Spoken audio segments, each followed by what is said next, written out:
Hello and welcome to my video where I will try and make thermochromic slime, which is slime that changes colour depending on the temperature.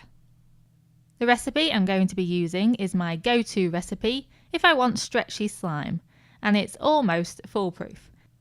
So to make it, you're going to need some PVA glue, bicarbonate of soda or baking soda if you're in the US, saline solution or contact lens solution, which must contain boric acid and sodium borate.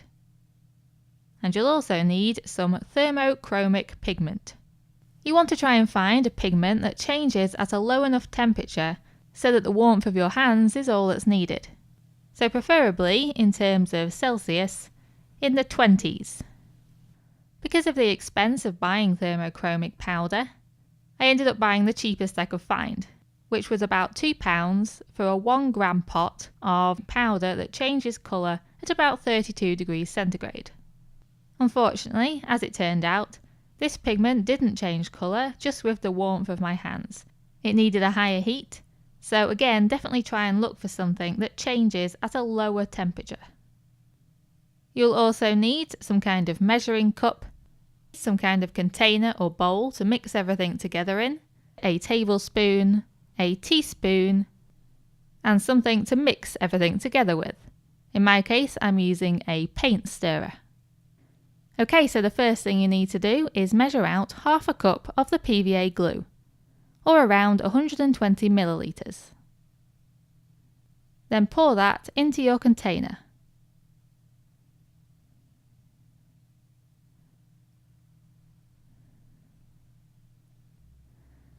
Then add a flat teaspoon or half a heaped teaspoon of bicarbonate of soda or baking soda and mix that into the glue.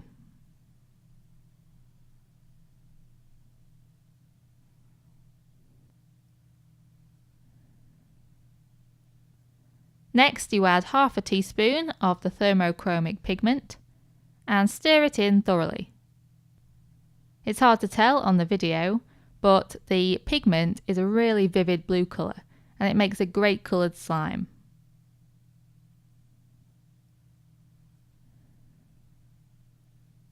And then the final addition to the mix is the saline solution.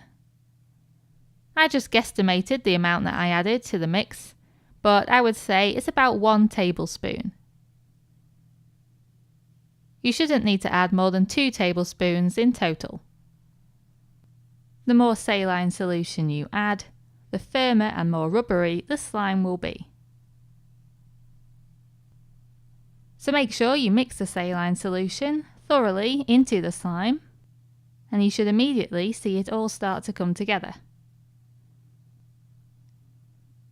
PVA stands for polyvinyl acetate, and it's a polymer.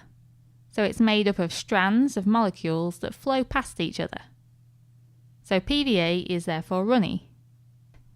What's happening is that the borate ions in the boric acid of the saline solution are reacting with the PVA.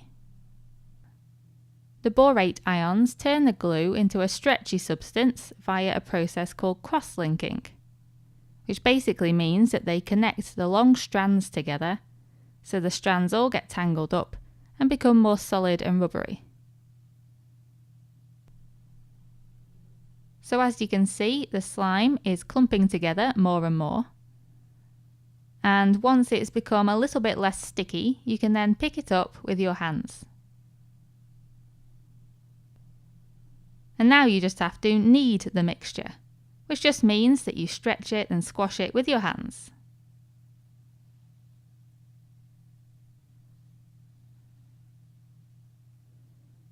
Once you've done this for a couple of minutes, it should become less and less sticky and start to become more solid and rubbery. And that's when you know you've finished mixing.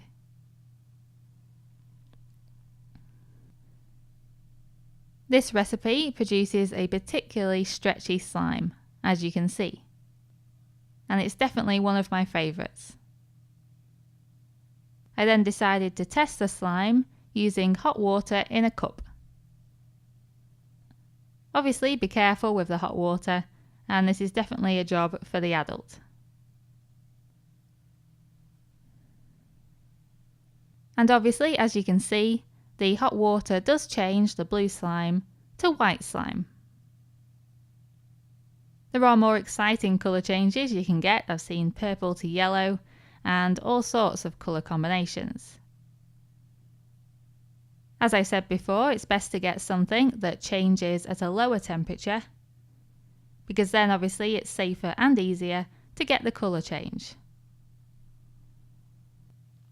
I made this slime another couple of times, and instead of thermochromic pigment, I just used normal food colouring and glitter.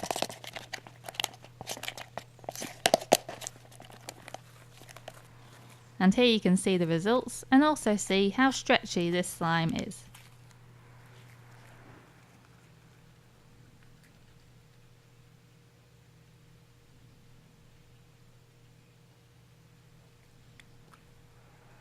It's a fun slime to play with, and I do find the recipe to be the most reliable. So I really hope you'll give it a go, and thank you very much for watching.